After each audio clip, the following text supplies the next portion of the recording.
Buenos dias, buenos dias, buenos dias. Welcome back to another episode of Wine and Wisdom. Hi, ladies. Hello. Hello. How are you? Excellent. And Angie and I had the same hairdo style. I see that. I didn't get the memo. We didn't get the memo, Jessica. I know. We didn't get the memo. And Angie, you got this, studious eyeglasses going on. A little look, I'm trying to go al estilo natural. And I noticed it matches your shirt. Matches your shirt, girl. Yeah. Are those readers? Are they like it. Huh? They're readers. I like those readers. Where from? Readers, and these are actually Betsy Johnson. Oh, yes. Okay. I like her stuff. Very funky. Yes. I have them in different colors. So. Oh, hold on. When you say readers, are they prescription? Is that what that means? Well, prescribed to read, just to read, not for like to see far. It's just to read. But did you get that from your doctor is what I'm saying? Yes. Well, I have, I know my prescription, okay. What I have to use. And I just look to see anything that has the same number as my prescription. And I just bought it and it's perfect, girl.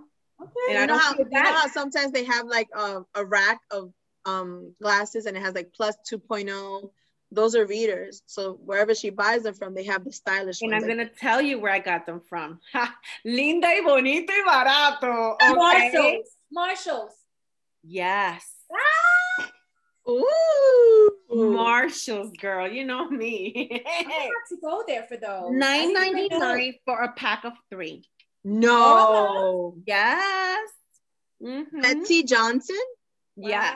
Wow. Mm-hmm. Let's drink to that. Go over there. Yes. Cheers. Glasses are expensive. They are. So that's why I'm so happy when I saw them and they like, funky. And it doesn't hurt si se me pierden, So if they get lost, I'm like, okay, whatever. I know where to get more. Well, I'm glad you say that because I feel shitty I have lost like a pair. I can't even count anymore how many times I've lost a pair of glasses. Listen, girl, the other day I went with my mom for her to get her prescription glasses. I could not believe how expensive they are. Yes. It was like $380. Just the frame.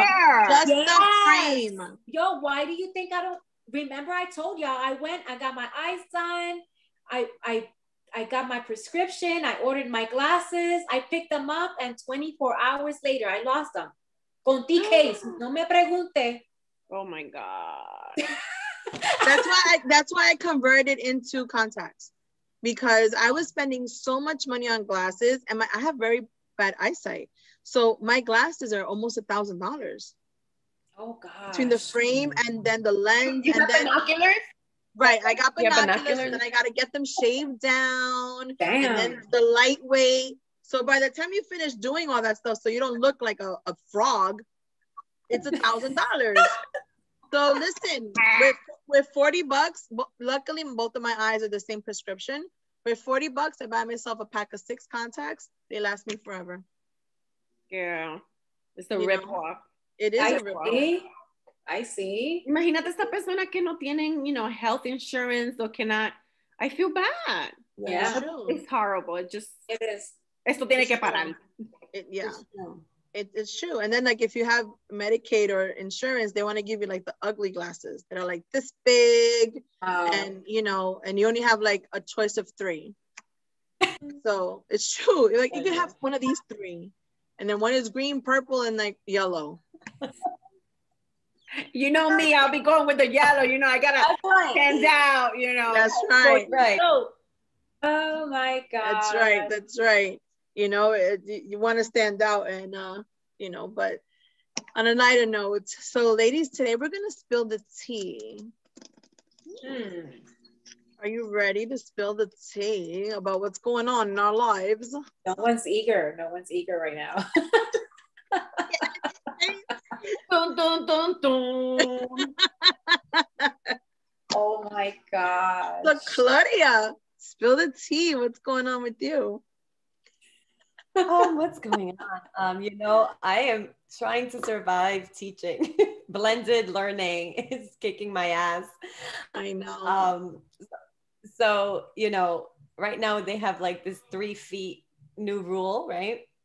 And they're allowing more kids to come in. And okay, so wait, they're allowing the 100% remote kids to get an option to come back in for the blended model, right? So 6 feet, and one group I have like 9 kids. So 3 feet would double that. So it would be 18, right? Which is fine. But now that's more kids to test, which means we're going to be closed a week and a half. And what parents don't understand is it's going to just confuse the kids even more. Like, so it's just one of these things that someone is making really bad decisions and they just are trying to please. I don't know what group they're trying to please, but it just really doesn't make sense. So the only ones that suffer are the kids and us, because it gives us triple work, and the kids are a mess. So that part is really hard for me. What else? I wonder who makes those decisions. It's like, who in the world like make all these decisions? Chewy, for instance, in my job, before you, like, if you were positive, you have to quarantine for 10 days. Now they said, oh no, you're not quarantined. Check this out. You're not quarantined. What you're going to do is you're going to wear a mask, and then 5 days later, you're going to get tested, retested again. But meanwhile, you're there positive and you're surrounded by everybody else. So, you know, what makes you think that you're going to be secure, you're going to be okay? They're so desperate to try to bring things back to normal that they're making a lot of irrational decisions. I think it's mostly because they want to get that immunity, and they have to mix the vaccinated, unvaccinated to see. It's like we're all walking around like test dummies, I feel. Yeah, we are. That's what we are. Guinea pigs. We are. Pigs, absolutely. We are all guinea pigs, girl. So that's in terms of school. For me personally, my wedding season is I took a year because I had a baby, COVID, and I just was not comfortable. So April, May, wedding season is going to start, which means I'm going to do hair, makeup. So I'm excited about that. I started working out again on Zoom. So I have like a workout group that I lead. So it's good, but I'm sore, but it's a good thing. I'm starting journey again. And so, you know, remember my friend April, she wrote a book. So this is on my reading list. So I can't wait. Yeah. Yes. So and a toast to April. Me and support. A toast to April. She actually got a role on a TV show. Oh my goodness. So excited. I can't remember the name of the show. Darn it. I'm going to look it up really quick to give her a good shout out. But yes, I did. I saw that. Yeah, she got a role on a TV show, and she's super excited, and we're super excited for her to see her. I can't wait to see her back in action. I'm sorry. I should have, I just thought about it now, but yeah, she's actually on a TV show. She's recording already. And I think her and her daughter, New York. Right? Her daughter got a show. She's the voice of a character for this show called Alma's Way. Yes. On channel 13, right? And the CBS 13. So cute. We're so proud of both of them. Her family is just gonna keep going. That's right. Mm-hmm. Keep on rising. Latinas en poder. That's beautiful. That's right. I can't find it right now, but I will, once I find it, I will mention it later on in the show. But we're super excited for her, and we wish her nothing but success. But that book is in my reading list also. Yeah. We should read it together and talk about it, right? We should. I have it too, and I failed to have the time to sit down and read it. That's I have to schedule the time, because if I Me too. Yeah. Just before bedtime. Yep. You know, a little reading here and there. Yeah. That's a good idea. I do have it on my bedside. It's just lo veo, and then I'm like, okay. So who else want to spill tea? That's right. Well, let me start, since como hace tiempo que no has sabido de mí, te voy a decir my tea. So after working in a place for a long time, 14 years, I decided to move to another location. So I'm actually, before I used to work for radiology for a hospital, and now I'm actually in the cardiology aspect of it. And at first I was a little nervous because everything was like so new to me and medication wise, and I was like freaking out, and I was like, I'm gonna quit, I can't take this. Now it's growing on me. Mm-hmm. And I'm loving it now. Before I used to, I'm in 2 locations. I tend to love one more location, which is Pleasant Valley, because it's a small office, and you're taking care of mama and papa, and and I have 2 rooms which I run, and you could actually hear them say, "Oh my gosh, she's so sweet." I'm like, because the way I'm here, this is how I am with my patients, So I make them laugh, and I try to make them feel comfortable, because it could be a very scary situation when you go to a cardiologist. Hello, that's the most important organ in your body. So, and to hear either good or bad news, sometimes you don't know what to expect. Mm-hmm. So I'm glad that I'm able to do that. So that's my new thing. And another thing that I'm doing as well as a therapy for myself is I've been reading cards, angel cards. Oh, wow. So, spiritual. Yes, the spiritual part, and I'm loving it. I'm getting a lot of like feedback from people. So I've done a couple of readings to close friends and family, and and they taking it, they enjoying it. So, and that just makes me happy. So basically that's my thing. That has always intrigued me, that like whole the spirituality, because some people are gifted. Mm-hmm. So when they're able to share their gift like that with others is it's amazing in a different way that you can't understand. Mm-hmm. If that makes sense. It's not tangible. Mm-hmm. You know what I mean? It's just something like that gives you chills. You feel it. I was lucky enough for Angie to do a reading for me. And I didn't realize how much I needed that reading, which is kind of like ironic in a way, because I just had like a big decision to make, and I was struggling with it. And she's always been gifted, but she never really fully embraced it. She gave it attention, but she never really embraced it. And now she's embraced it, and put it into use. And put it to good use, right? To help others. Yeah. Yes, to help others. So, and I have to say, if, to our listeners or our viewers, if you ever want to get in contact with her, definitely she helped me make my decision. Let's just leave it at that. She put me in the path that I knew I had to take, but she gave me that clarity that I was gonna be okay. So I thank you for that. I thank you for that. Happy for you, because the angels don't fail. They're always with you. Sometimes we just don't listen, and sometimes you just need that initiative. Yes. To, and just follow that. And I'm so happy, because you're not the only person who have told me that. So you were my angel that day. It wasn't the cards. I was not an angel, mommy. I was just the messenger. I know, but you carried me through that threshold that I was struggling through. I had one foot. Yeah, but I didn't have the other. And I gave you that little oof. You gave me that little poof. Yeah, crossed over. So I thank you for that. And I'm so glad that I was able to help. And I think that's what I'm here for, just to help. To send, I'm just like I said, I'm just a messenger for for that, for whoever needs to hear it. Because to me, this is what I do every Sunday. I take out one card, and I always say that I put that message out there, and for whoever needs to hear it, they're gonna receive it. Yes.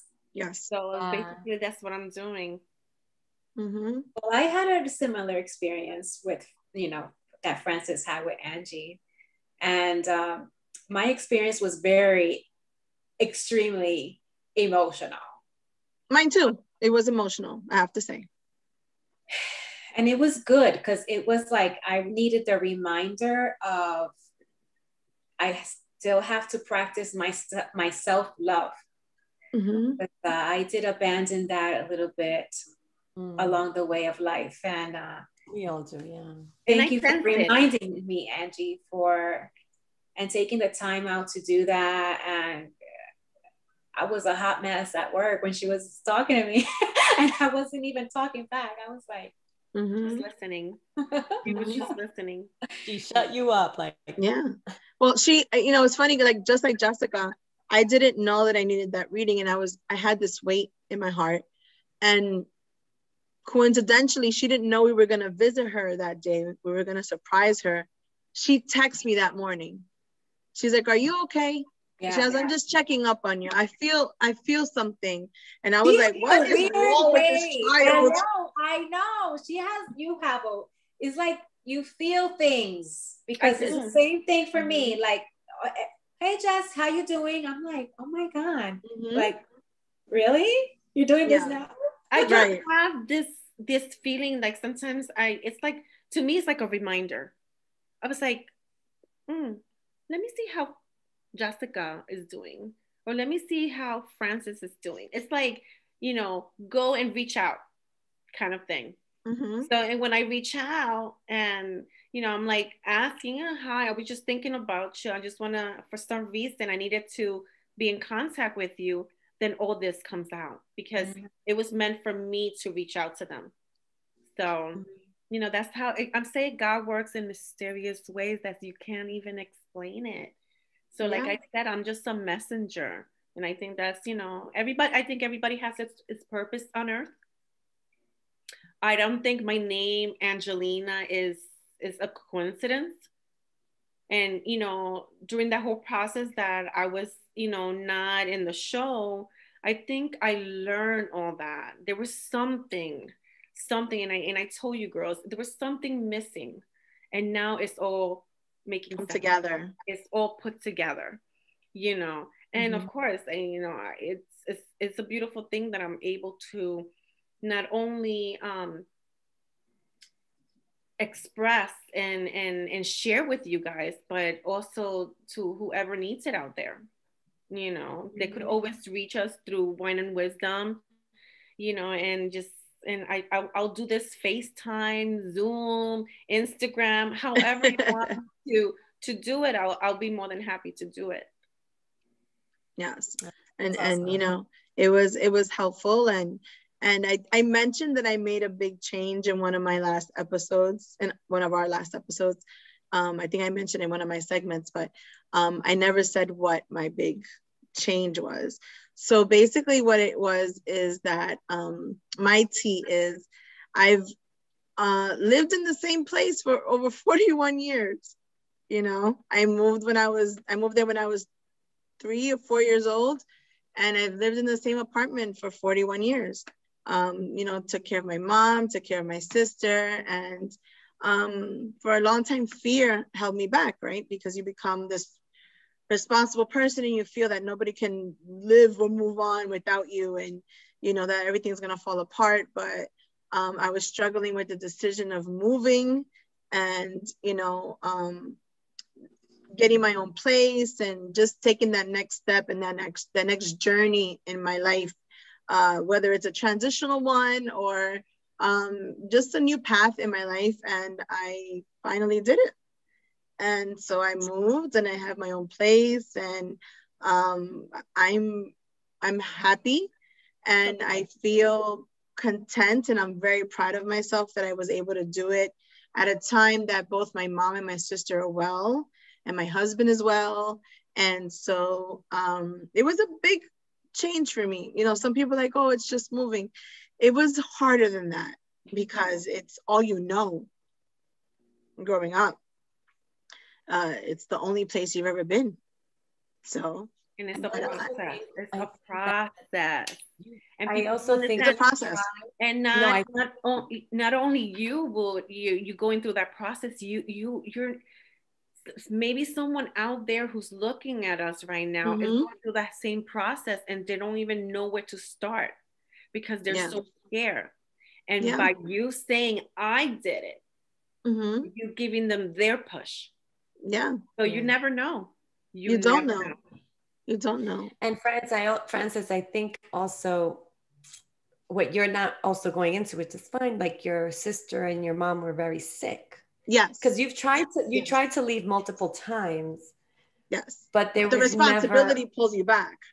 Yes, that always held you back because you know those are your family. Yes. And it's like every time you tried, something happened. You're like, oh, you know, I know, like not meant to be in the now. Yeah. I felt that everything just fell into place. Like all the cards fell into place at the right time.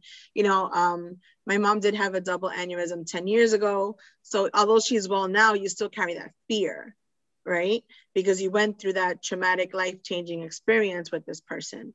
So now it's like, I don't want to leave her with anybody else because, you know, I went through that experience with her.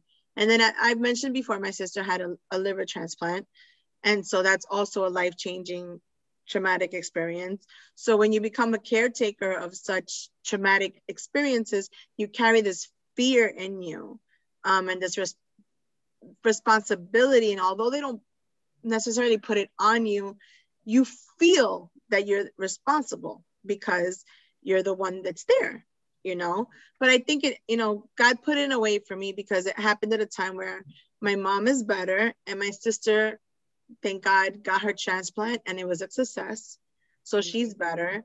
And I felt that, you know, it was just time for me to move on and, you know, do for me. And not that I'm going to abandon my family, but, you know, it was just a big transition for me in many ways, because like Claudia said, I did try to move and, you know, a few times, but it wouldn't work out.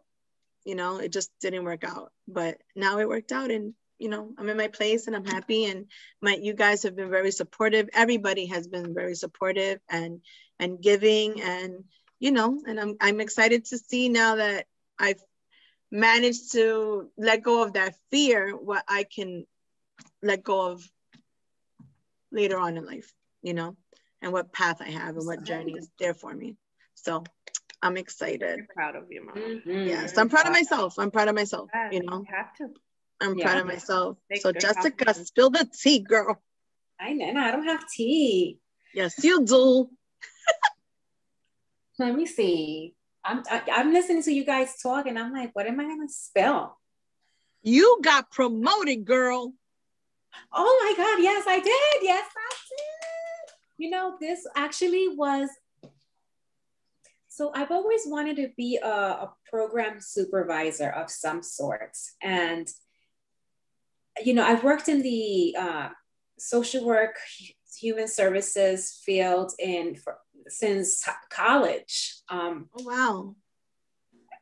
You know, whether it's group home kids or, you know, domestic violence or, you know, preventive services, there was always something that I was always working with families, but I always was the care manager or the case worker. I always wanted to be that leader, be in a leadership role. So yeah, I guess that is my tea. I'm finally in that leadership role, and I am tears. Yes, cheers. I know I got my seltzer stuff. It's okay. I'm so excited to begin this journey because I feel like I can't wait to continue touching people's lives and making a little bit of a difference and helping care managers do that to others. So I'm excited. We're excited for you. I'm so happy to see the excitement and love that you have. Oh, I'm so passionate about it. I am. Yes. And that makes a big impact when you give something with so much passion. It's not even a job anymore. No, you know, because you enjoy it and you look forward going to work and to see who you're gonna help. It's a blessing, Mama. You're a blessing to a lot of people. Yes, and you're not making a little bit of a difference. You're making a big difference. because my role at work is a leadership specialist. So I basically train, you know, people in your position to help lead people in, you know, like case managers and things like that, let's say, for example. So the impact that you have on those people that you're leading is trickling down to the people that they're helping. Yeah. You know what I'm saying? So it's a chain. Cool. It's a chain. It's a domino effect. Yeah. So you're having a big effect on people, and whatever you pass down is changing other people's lives that you don't even know it. Yeah. And I love to do that. I love people. I love people, and especially people who struggle, man. Like, I just want to listen. I want to help. I want to provide resources. You know, there's so many things out there that people just don't know of. And, you know, when they are provided with those resources, they're like so grateful. And that makes my heart happy. Like, it makes my day every day. So, yeah. It changes you in return. So it's double rewarding, you know, because you feel like you made a change, but and in retrospect, you're also changing the person that you're training plus the person that they're helping. We all, have you noticed that we all are in that kind of business or career? Civil services. Yes. You know, we are all. I was like, now that we know we're talking, I'm listening to you with the kids, you as well, and you, Jazz. I'm like, we are in, you know, we're always helping, you know, one way or the other. And it's not easy because sometimes you bring that home with you, right? Like there's a case or a story or a child. I've brought it home with me, and it was very hard for me to learn to not bring it home with me. I don't know about you, Claudia, but working with kids sometimes, you know, it's very impactful, and you want to help everybody, and you just have to remind yourself that you can't. Yeah. How I worked through that, you know, there was when I did the group home kids, I wanted to adopt these two sisters. I will never forget their names. I just loved them so much, and I just wanted them home. And I wasn't a mom. I was just freshly married. Like, but oh man, esas nena, I just wanted them home. Y Dios te dio dos nenas. And God blessed you with 2 kids, 2 girls. My gosh. He felt that love in you, so he blessed you with 2 beautiful girls. Isn't that so insane? Oh my gosh. Never thought about it that way, huh? No way. I know with kids it's hard as like a teacher. That's hard when you see something that's not okay. But what's also hard is actually reporting it. As hard as that might seem, because you don't know how the upside down it cause, right? You're taking a child out of a home, and that's a hard thing too. Not necessarily, not always does it end up right. That's true, but you feel it's a hard decision, but however you have to make it. Because in case, right, let them investigate and figure it out. You know, you're just trying to do your job, because if you don't, and if something happens, then that's like worse, you know. But that has definitely been hard. And I think for me, it's like, I'm just going to do the best I can while they're with me. Like, let's, you know, kind of take, and, you know, sometimes they're fine. You don't get a case, but, you know, I have once in a while, and you're just more keen and aware. And then you just, you know what, as long as they're here, this is a safe space, safe place where they can enjoy and not feel anxious, you know, or worried, and getting help from others, like the counselor, making sure, you know, it's not just me, because you want to have other eyes there. And during this pandemic, it's hard because you don't know. You don't see. Sometimes their safe haven is going to school. Yeah. You know? So it's hard.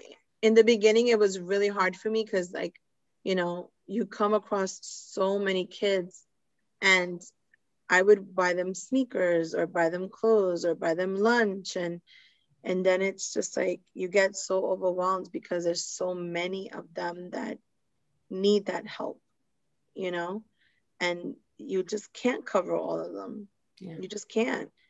You know, that's why I was so grateful that this summer during the pandemic, we were able to do that fundraiser and in association with the school, and we gave away all those backpacks and sneakers and, you know, things like that. And even then, once we ran out of sneakers and backpacks, there was still a lot of kids, and we were like, you know, like, anybody got a 20? Like, you know, because there's so many kids and their families come in like groups of 6, you know, single mom with 6 kids. So it's hard. It's rewarding being in a civil service position, but it's also very emotional, very hard. Absolutely. Oh yeah. You know, so, but yeah, you know, the conversation took a turn, but I know. it became real. Yeah, that's how it is all the time, and that's okay. Yeah, someone needed to hear that. Yeah, absolutely, absolutely. And know that, you know, if anybody out there ever needs anything, you know, we just drop us an email. We will do our best to help you guys out, you know, through either Jessica's services, Angie, or me and Claudia, you know, being in the school. We will do our best to help you guys. But stay tuned. We will be right back with Que Escándalo. We'll be right back.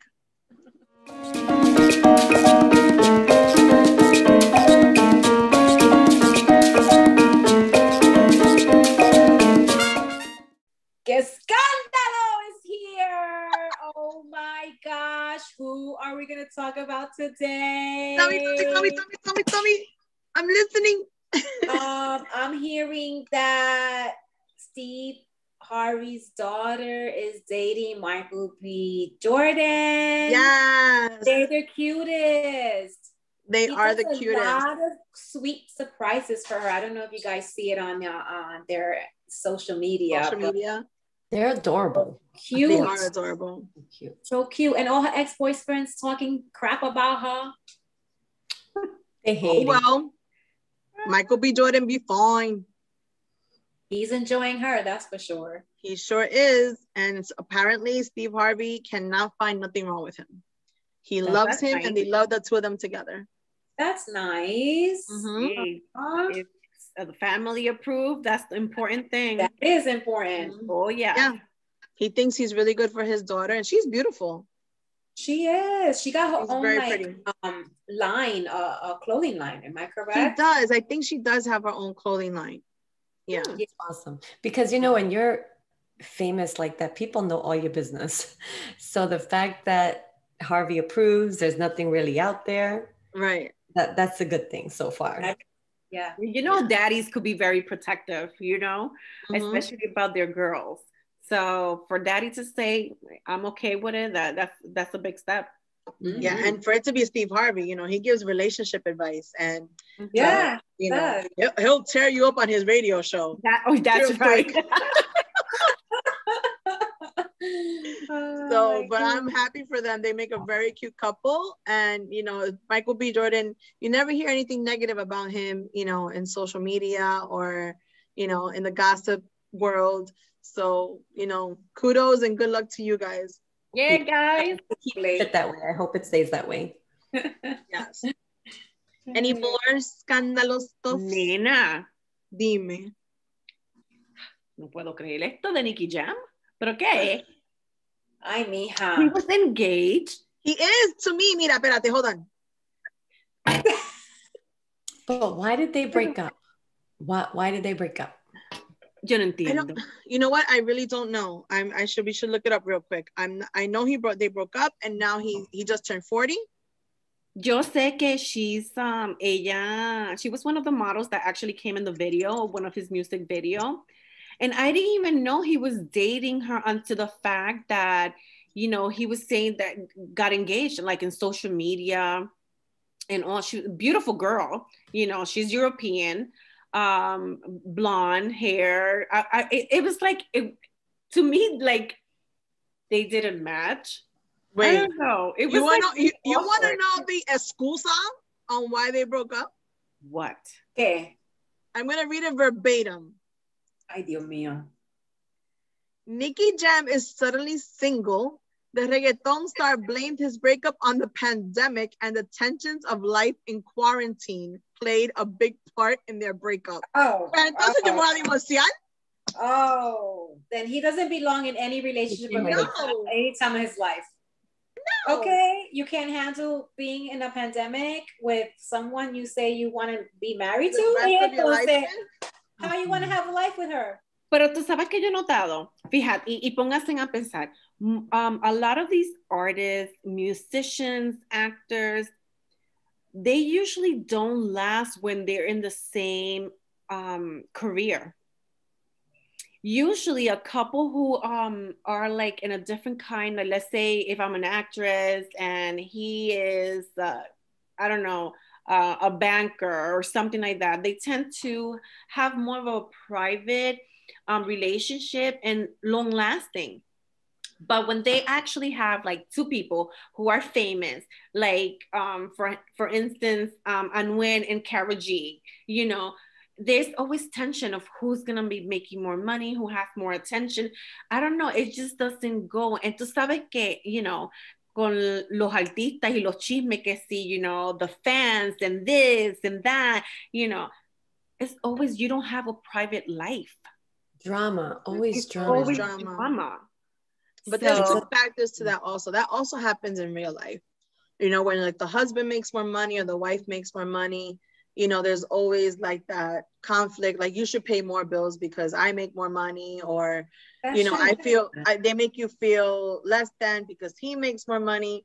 But also, I think the reality to this is that they may not have really gotten to know each other because they're both famous and they're both very busy. Now that they're stuck in the same household, right? You get to know your do's and don'ts, your quants, your you know, your good habits, your bad habits. Y se estaba matando. That's also, like go ahead, Jess. Yeah. I also feel like relationships function like that. Like they need that separation. Absolutely. Versus being in each other's faces and space all the time. So I feel like it just depends on the relationship and what works for you. This pandemic has brought a lot of endings to many relationships because there was no space. Mm-hmm. And that's what I always say together. I also think sometimes, and it could work both ways, but like you meet someone, it's great, it's intense, and they don't really think long-term. Certain things like culture, language, certain things that deal with family, that long-term can have an effect. I know I dated someone who wasn't, you know, Hispanic or something like that. So when they would come into my world, it's like, you know, they didn't know how to flow. And that was hard. Like the process, the long lasting, you know, because that's important. Like coming, talking with the family, like laughing, they're loud, and is, you know, you're gonna eat the food, you're gonna talk, and you know, being able to blend in. And sometimes that's hard if in the moment is passion and you're together, but then when you bring in family and everyone else, it gets a little bit more complicated with religion and things you want, they don't want. You know, you have to kind of think long term too, and sometimes, you know, that's not a thought yet. That's one of the reasons why I agree completely to like move in with a person before having any like future arrangement. Like if you decide to get married, because some people just invest so much money on a wedding. Meanwhile, they never live together. And once they live together, they cannot even stand each other. For me to get married before living with someone. And I said, no, I stopped her. I said, I want to live with this person because I don't know if I'm going to like it or not, or we're going to understand each other.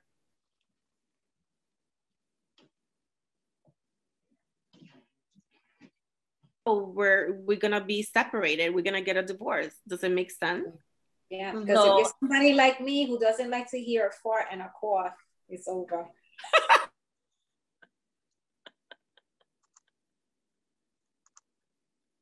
Bodily functions. By yourself. The toilet paper up. Yeah. Oh my God. Why Claudia came to my house the other day and she was like, you got the toilet paper right. It's up. It's up. You've traumatized us for life, Jessica. OMG. You know, Angie, self-conscious. You said something that resonates. Like, people invest so much money in weddings, but they forget to invest so much. They forget to invest the time before the wedding. Exactly. You know what I mean? They spend so much time in preparing the wedding and what they want, the flowers, the this, the that. But you know, there's a grace period before the wedding that you guys should maybe move in and get to know each other better and see what you're about before you actually get in, you know, this marriage, this lifelong, you know, commitment. Because back in the day, you know, I remember where my mother was like, my sister was not going to move in with her, you know, boyfriend. You got to get married to de la casa, right? You leave your house married. And I was the opposite. I was like, no, I'm going to go live with him and then we'll see what it's about and then we'll get married. Yeah, exactly. You know?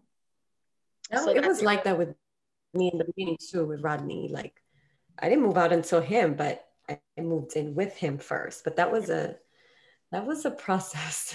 I was like, I'm scared. But at the end of the day, I'm a grown ass woman. Like, why, Mom? I'm like, you left Colombia to follow my dad when you were 21. Like, right.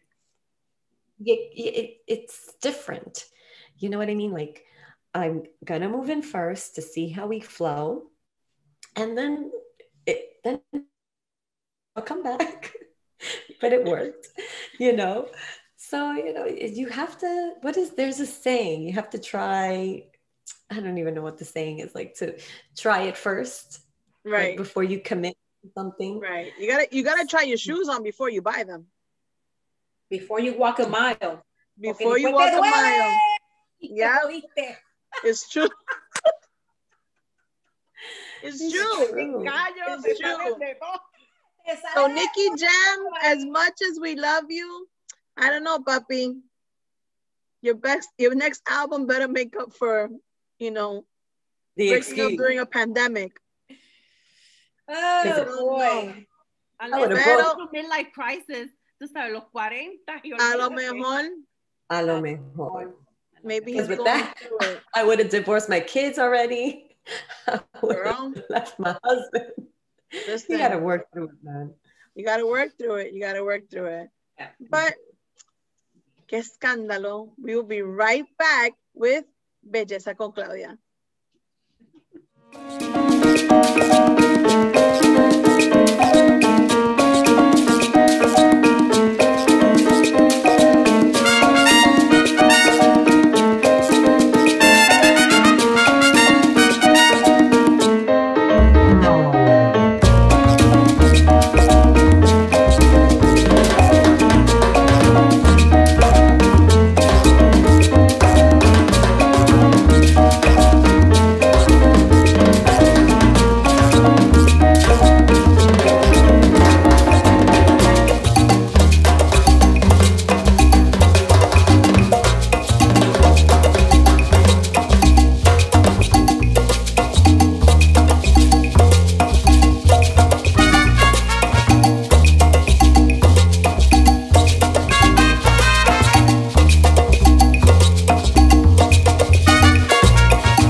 So guys, what did you think about my little makeup segment? It was amazing, but at first I was a little bit nervous when I was seeing a little of green. I was like, ¿pero qué es eso? Yeah, I think it's amazing. You know, a lot of people don't know about that color correcting. And it comes in different shades. I know there's like a really red brick color one. Thank you for sharing that, because I really wanted to learn how to use the color correcting underneath the makeup and how to blend it, really, because I tried it once, but I had the wrong color. It was too yellow. Right. So for her, since she's lighter and she's red, you have to use green. The color wheel, green, is the opposite of red. So it cancels it out. For me, I would use red as my color corrector for my under eye circles, because I'm darker and it shows like bluish Right. So I'm going to use the red. So it's also trial and error, you know, because I'm reddish in certain spots, but not so much so that I need the green. I'm more of the reddish. So it's a lot of trial and error. It's also having good moisturizer before, like prepping your skin, because it'll be dry and then you're putting on a layer. So it's a lot of little factors. So once you get it, and blending is important because you don't want the green to pop out or the red to pop out of the foundation. Right. So you have to really blend. Mm-hmm. So yeah, I mean, you can tell the difference. Like, look at how red I am here, which is the same red my face was, and you can't see it anymore. At least not as red. So at first I was like, oh my God, Claudia, making me look like Casper the Ghost, because I was completely white. But I'm surprised on how much you were able to blend it in. So thank you. You're welcome. You taught me something, because I always struggled with my pink cheeks. People call me Campbell's soup kid, because my cheeks have always been red. All my life, I'm the Campbell's soup kid. So, but I'm learning, your little tips and tricks here. So I appreciate it. So stay tuned. We'll be right back with our final remarks.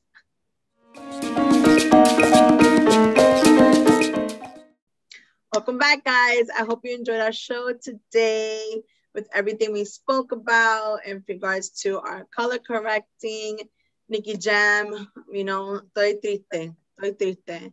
And basically, us spilling our tea. I hope you enjoyed what we spoke about. And we have some amazing news. Starting hopefully in August, we will start launching some Wine and Wisdom merchandise, from face masks to our beautiful wine glasses to t-shirts with our sayings, from hey y'all and buenos dia, buenos dia, buenos dia. So please look out for that. We are so excited to launch some merchandise for you guys. And for you guys to be able to purchase our wine glasses. A lot of people have been asking about them. So we are listening. We are in the process of getting that together. And also we are giving away a Mother's Day gift card. We are giving you a free dinner to your favorite place for Mother's Day. All you have to do is subscribe to our Apple podcast. And once you subscribe, we will get the notification, and we will pick one of our subscribers as the lucky winner. And we will send you a gift card for you to use towards your Mother's Day dinner. Thank you so much for always supporting us. We are so excited, right, ladies? Yes. Oh my gosh, that's exciting. Thank you for watching our show. Please tune in next time, where we are going to be discussing, mira, pay attention, fast. Let's go. We've gained some weight over this week, this whole pandemic, and we're trying to slim ourselves down, tighten ourselves up. From fajas de la colombiana, que todavía yo no sé de eso, I'm gonna aprender eso. From Kim Kardashian skins, Spanx, Vanderbilt, that's the ones that I wear. So listen, come and join us. And follow us on Instagram, Facebook, and now you can tune in and listen to us on Spotify, Apple, Google Podcasts at Wine and Wisdom 5. So don't forget to take a minute to sip some wine and share a little wisdom. See you next time. Bye. Cheers.